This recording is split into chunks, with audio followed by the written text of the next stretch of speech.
ಪ್ರಿಯ ವಿದ್ಯಾರ್ಥಿಗಳೇ, ತಮ್ಮೆಲ್ಲರಿಗೂ Kannada active teacher YouTube ಚಾನಲ್ಗೆ ಆತ್ಮೀಯವಾದ ಸ್ವಾಗತ. ಇವತ್ತಿನ ಈ ಒಂದು ವಿಡಿಯೋದಲ್ಲಿ ನಾವು ಗಣರಾಜ್ಯೋತ್ಸವದ ಭಾಷಣವನ್ನು ತಿಳಿದುಕೊಳ್ಳೋಣ.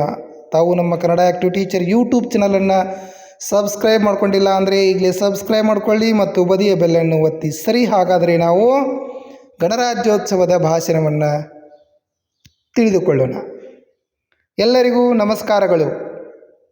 ವೇದಿಕೆಯ ಮೇಲೆ ಆಸೀನರಾಗಿರುವ ಅಧ್ಯಕ್ಷರೇ, ಅತಿಥಿಗಳೇ, ನನ್ನ ನೆಚ್ಚಿನ ಗುರುಗಳೇ ಹಾಗೂ ನನ್ನ ಸಹಪಾಠಿಗಳೆಲ್ಲರಿಗೂ 76ನೇ ಗಣರಾಜ್ಯೋತ್ಸವದ ಶುಭಾಶಯಗಳು. ಜನವರಿ 26 ಇಂದು ಗಣರಾಜ್ಯೋತ್ಸವ ದಿನ.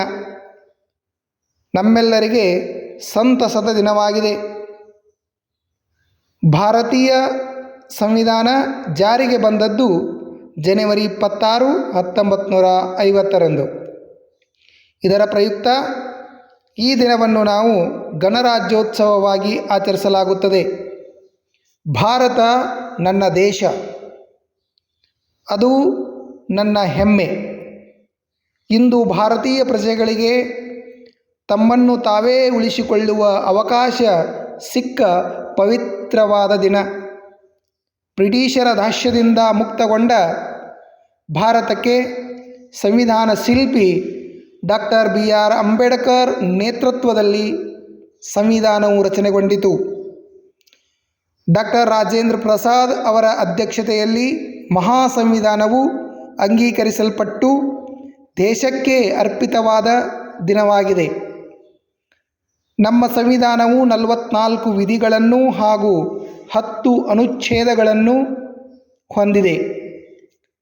ಸಂವಿಧಾನ ರಚನಾ ಸಮಿತಿಯಲ್ಲಿದ್ದ ಎಲ್ಲ ನಾಯಕರು ಭವ್ಯ ಭಾರತದ ಕನಸು ಕಂಡಿದ್ದರಂತೆ. ದೇಶದ ಸಮಗ್ರ ಏಳಿಗೆಯ ಕನಸು ಒಬ್ಬ ತಾಯಿ ತನ್ನ ಪುಟ್ಟ ಮಗುವಿನ ಬಗ್ಗೆ ಕಲ್ಪಿಸಿಕೊಳ್ಳುವ ಕನಸು. ಆದರೆ ಇಂದಿನ ದೇಶ ಆ ಮಟ್ಟದಲ್ಲಿ ಅಭಿವೃದ್ಧಿ ಹೊಂದಿದೆಯೇ? ಪ್ರಶ್ನೆಗೆ ಯಾರ ಬಳಿಯೂ ಉತ್ತರ ಇಲ್ಲ. ಅದೇನೇ ಇರಲಿ, ದೇಶವನ್ನು ಕಟ್ಟುವುದು ನಮ್ಮ ಜವಾಬ್ದಾರಿ. ದೇಶಕ್ಕೆ ಭದ್ರ ಬುನಾದಿಯನ್ನು ಹಿರಿಯರು ಹಾಕಿಕೊಟ್ಟಿದ್ದಾರೆ.